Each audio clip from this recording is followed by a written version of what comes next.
Each of these vintage lenses is around 40 years old. One of them will last pretty much as long as you want it to, while the other one probably won't. If you want to buy a vintage lens that will last and last and last, check out this video. The film photography industry made millions and millions of lenses, and many of them are still around today. There are lots and lots and lots of them for sale, and it's quite funny because 15 years ago you just couldn't give a lens like this away. This is the little Konica 40mm, and you know, really nice lenses like this were going for around a £5 or a £10 at one point. Just beautiful lenses practically being given away. And that was the state of the market. But then mirrorless photography, mirrorless cameras came along, and that has changed things once again. And these old lenses are now very much in vogue once more, thanks to people shooting them on mirrorless cameras and appreciating just the fantastic styles and looks and images that they can give. These lenses are unique optics, and they give a very different character to vintage lenses. Vintage lenses are very smooth, very uniform, some might say very bland, but these certainly are not. Even a little cheap one like this Pentax 55mm will give an image full of character, full of personality, and full of little quirks that a modern lens just won't give. So you get a really interesting visual character with these old optics. As I say, they are now in demand again thanks to mirrorless photography. Given that 35mm photography began in around about the late 20s, early 30s, Leica, I guess, first and famously popularised it, but there were other manufacturers using 35mm cinefilm the same as Leica did. So I guess 35mm lenses go back around about 100 years. So some of them are really, really old, and even the youngest ones are what, you know, at the very latest 30, 40 years old. So these are old optics. Now, although these are essentially simple devices, there's not really a great deal to them, these old vintage lenses. Despite that, they are delicate, vulnerable instruments with very, very precise tolerances, very, very precise machining. So there really is potential for things to go wrong. They're very precise, they're very fine, they're very carefully made. They're also pretty expensive as well, and you don't want to go chucking your money away on one that won't last or isn't in good condition. So how can we make sure we buy a good one? How can we make sure we're buying lenses that last? Well, let's have a look. So there are two main areas we should consider when we're thinking about how long a lens is going to last, and the first of those is simplicity. It's like anything in any other sphere of life. I don't know, aesthetics, fashion, engineering design, car design. I mean, you name it, anything. Simpler is always better. And in vintage lens terms, simple means no electronics. So we're looking for manually focusing lenses with manually operated aperture control. So an entirely manually operated lens. And those are the ones that are going to stand the chance of surviving a lot longer than a lens with electronics in it, like this one. This is actually a really nice lens. This is a little Sigma 24 to 50mm for Nikon. This is a little autofocus lens, and I picked this up a little while ago, probably 3 or 4 years ago, when I was looking for lenses for the channel. Now, it's in perfect condition and it operates absolutely exactly as it did when it was brand new, as does this lens. This is what is this one? This is a Canon electronic lens, Canon EF. It's just a simple zoom lens, 28 to 90 f4 to f5.6. This is quite a nice little lens, and this one also is in perfect condition. Absolutely no problems with it at all. But you know, we don't know how long these electronics are going to last. There's just no way of telling. They might last, what have they lasted already? 40 years. They could well last, could easily last another 40 years. That could well not be a problem for these lenses, but there's just no way of knowing. They might only last until tomorrow. We just can't tell. How do I know that electronics will fail? Well, it's a little bit like the cameras that we talked about, the electronic cameras that we talked about a couple of episodes ago. Cameras like this one, actually, this little Canon EOS 3000. I know that electronics will fail because electronics do fail. They're very complex mechanisms. They're vulnerable to extremes of heat and cold. They're vulnerable to damage from shock. They degenerate and degrade over time. The materials and plastics that they're made from can degenerate and degrade over time. Now, that's something, of course, that can happen to manually operated lenses as well, but when it does, you know, something can go wrong with them. Obviously not electronics, because they don't have any, but something will eventually go wrong with a lens. But the mechanical ones, the mechanically operated ones, are far, far easier to fix should they go wrong. The second factor that's really important in determining the life of a lens is what's it made of. What we're looking for is, just as in this Helios 44, metal construction, all metal construction. The more plastic there is in a lens, the more the chances are that that plastic will eventually be responsible for a fault. Plastic is a lot less robust than metal. This Helios is made from aluminium. I'm pretty sure it's aluminium. It's a fairly light lens. It's probably got a brass focusing helix and various other bits of brass and maybe bits of steel inside it.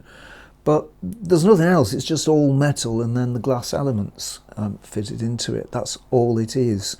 So plastic is physically less robust, and it can degrade over time depending on the kind of plastic used.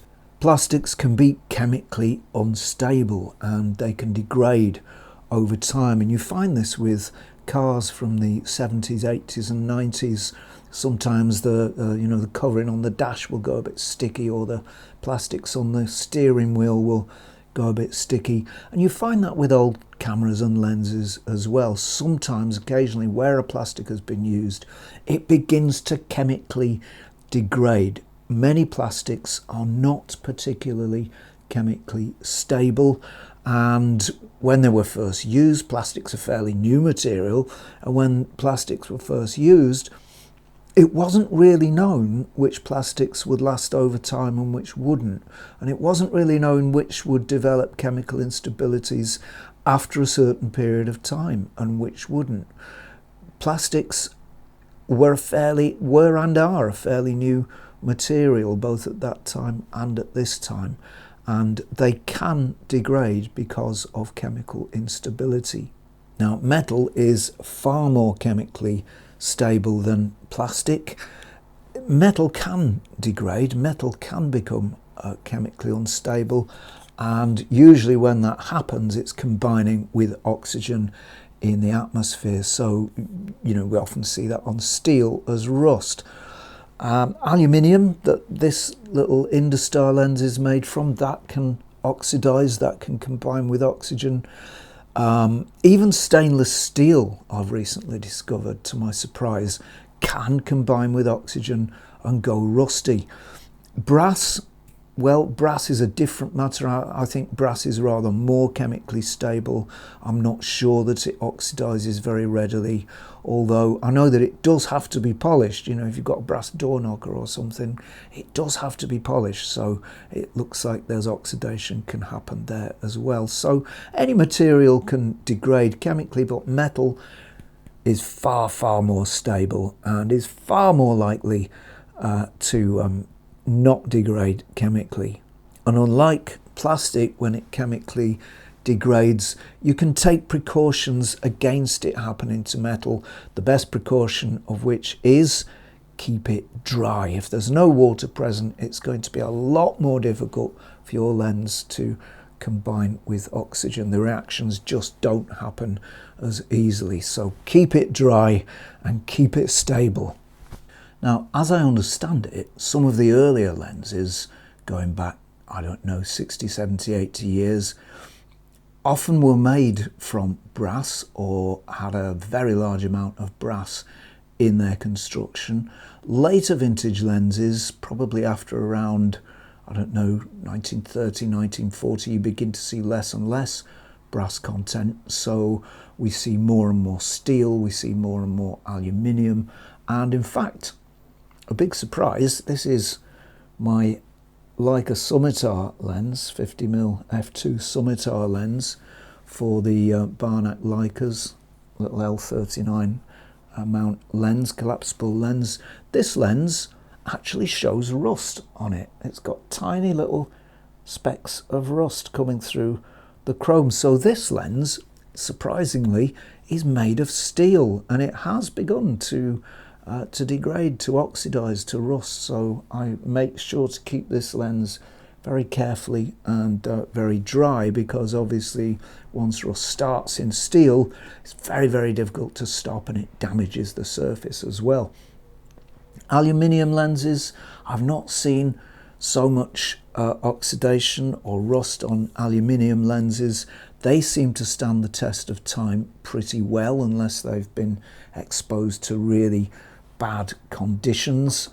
Now, beginning around the late 70s or so, more and more plastics began to be used in vintage lenses, or what were then modern lenses.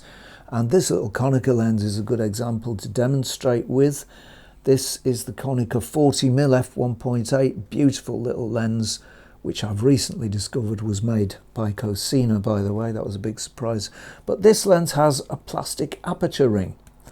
So we can see that there is more and more plastic being used. I think some of the Olympus lenses even use a little bit of plastic. I think this OM Zuiko, yeah, that's got a plastic aperture ring. That's a 50mm f1.8, lovely little lens, but it has a plastic aperture ring. So more and more plastics were included, especially on the more inexpensive lenses that were available to buy at the time. Generally, it seems to stand the test of time well. I've not yet seen a vintage lens with significant plastic degradation on it, but it may happen in time. And of course, plastic is far less robust than metal. There's a chance that, you know, if everything on this lens is metal and I drop it, there's a chance there won't be too much damage to it. But if there are plastic bits and one of those plastic bits happens to take the force of the drop, it could well just break into little tiny little pieces, which you know, you'll never get back together again. So avoid plastic would be my advice. So what we're looking for then, if we want a lens that's going to last pretty much indefinitely with good maintenance, is we want a lens with two factors. We want a manual focus lens, manually operated, that's manual focus and a manual aperture control, and we want a lens with no plastic included. So that would include lenses like this Helios 44. This is an early one, but all the later Helios 44s were all metal, as far as I understand it. I'm pretty sure they were. Or this Leica Scimitar, another all metal lens that's manual. or this Industar 61, a really nice cheap rangefinder lens from the former Soviet photographic industry, made in the Ukraine. Or where's another one, this Pentax 55mm f1.8/f2. They were made in both apertures, but they are the same lens, just marked differently. So there are lots and lots of all manual, no plastic lenses that you can buy, and those are the ones that will last. Now, of course, any manufactured object can go wrong. So an all manual, all metal lens like this Jupiter 8, lovely little 50mm lens, L39 lens from the former Soviet photographic industry, they will go wrong, of course. They're not immune from that. They will go wrong, they will wear, they will go out of adjustment, they'll get damage from drops and knocks, etc. But when they do go wrong, they're going to be much, much easier to repair and to service than an electronic lens or a lens with plastic components that have broken. These skills have been passed on. I happen to know that there are a number of very talented younger people now coming up who can repair these cameras, these old mechanical cameras and old mechanical manual lenses, to a very, very high standard. So I'm glad to report that those skills have been passed on, and there will always be somebody to fix a simple all mechanical, all metal lens like this one. Mechanical things are far easier to repair than electronic ones because they're so much simpler. Everything's clear and visible. You can see what you're doing, what's broken and what isn't. It's physical and visible.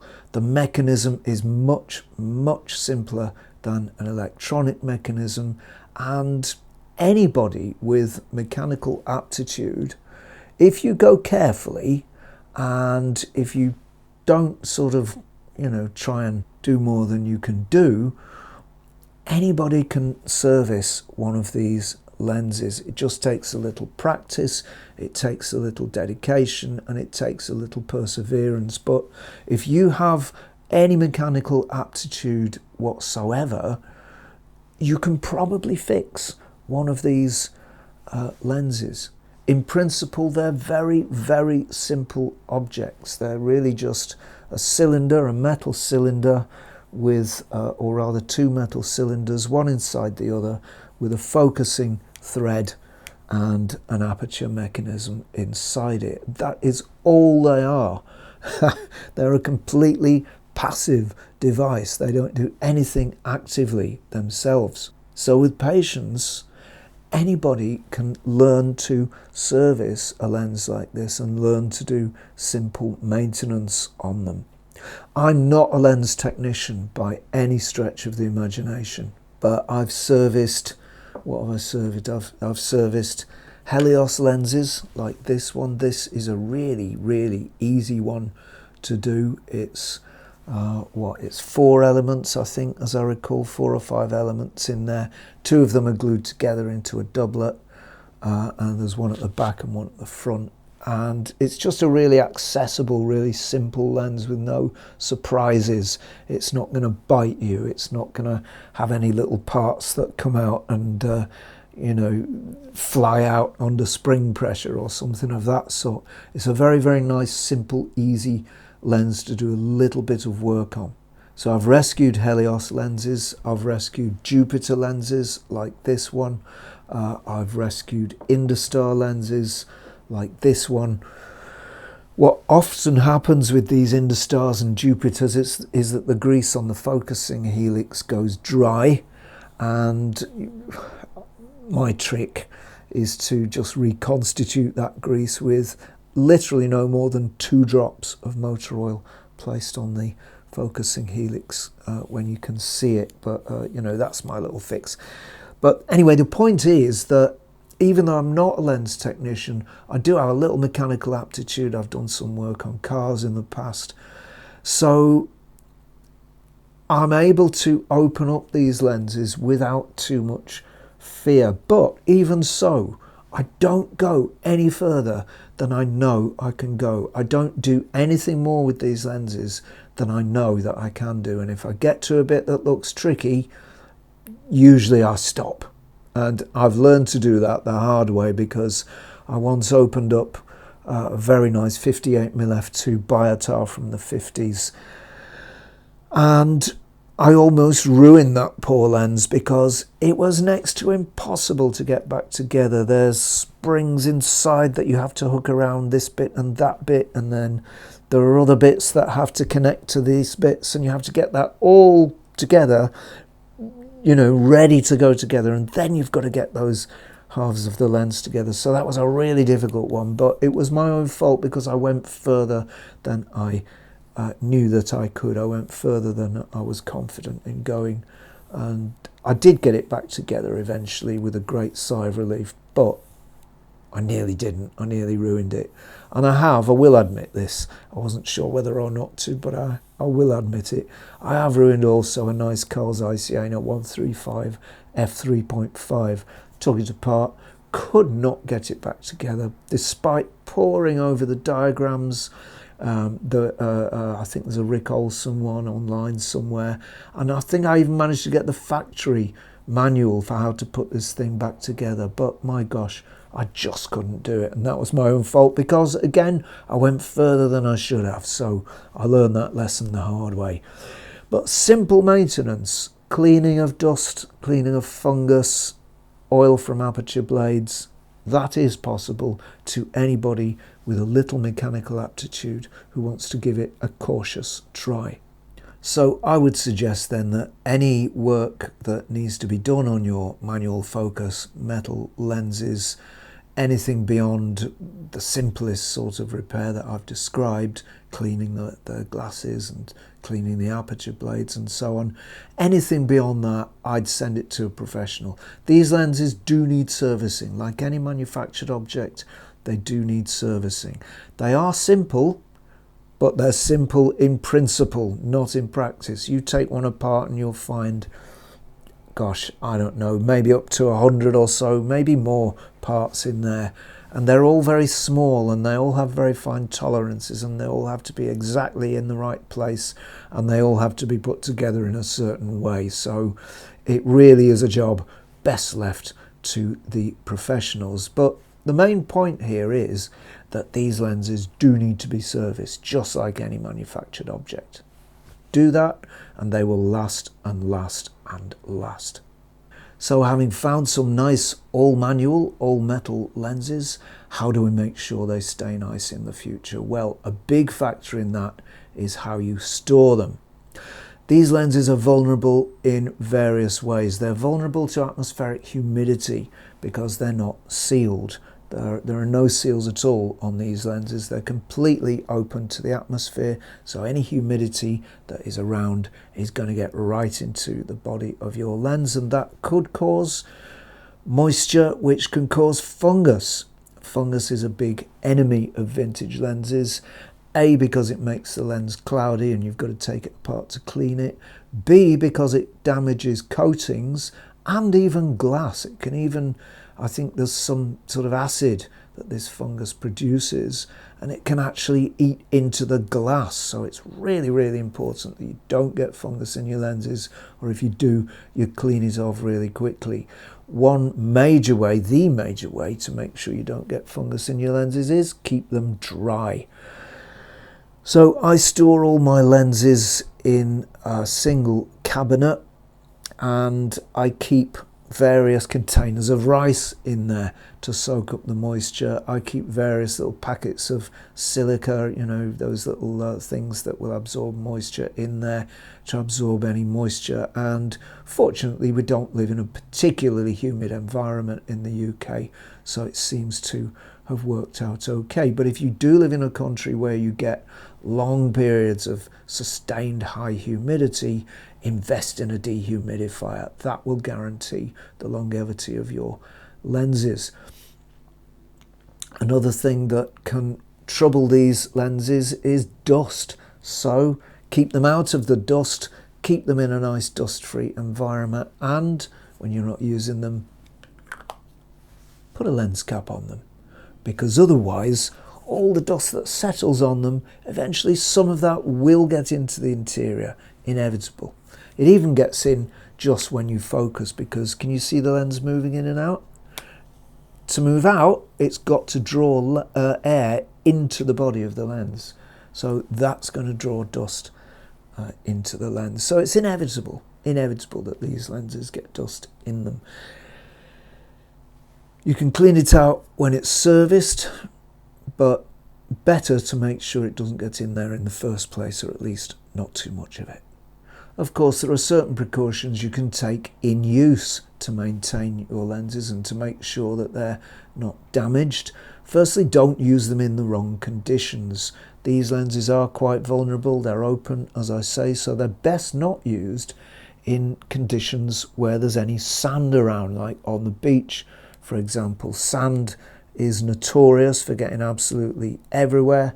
It's not impossible that some grains of sand will get into your lens, and sand is very, very harsh. A lot of it's made of silicone, I think, as I understand it, sort of a glass type material, and it will cause damage inside if it gets inside. Salt water also can be another factor that can damage lenses, so again, that's at the beach. Beaches really are not a good environment for old cameras and lenses, and even for new cameras and lenses, they don't do them any good at all. So I would suggest avoid taking your lenses to the beach if you can. When you're out and about using your lens, put a UV filter on the front of it. They don't cost a lot, just a few quid, and it will make sure that the front element of your lens doesn't get physical damage. If something gets knocked against your lens, it's the filter that's going to take the damage. If you drop the lens, it's the filter that's going to take the damage, not the glass and the coating. A UV filter is really absolutely essential if you want your lenses to last. So if you want a vintage lens that's really going to last, go manual and go metal. An all manual, all metal lens with service and maintenance can last pretty much as long as you want, pretty much indefinitely. So there we are, that's about it from me for today. Many thanks for watching, and if you've got this far, a particular thanks to you. Many thanks to subscribers for your support. That support is very sincerely appreciated, and many thanks go to patrons for your support. That support is really appreciated also. And if you enjoy the content on this channel and you think that it's not doing too bad a job of keeping these old cameras and lenses alive, you might want to become a patron and support our work over at www.patreon.com/Zenography, and you can become a patron for as little as $1 per month. As for me, that is it for now, but if you're not doing anything too difficult, bothersome or awkward next week at around this time, please do tune in and join me for a spot more Zenography. Cheerio all.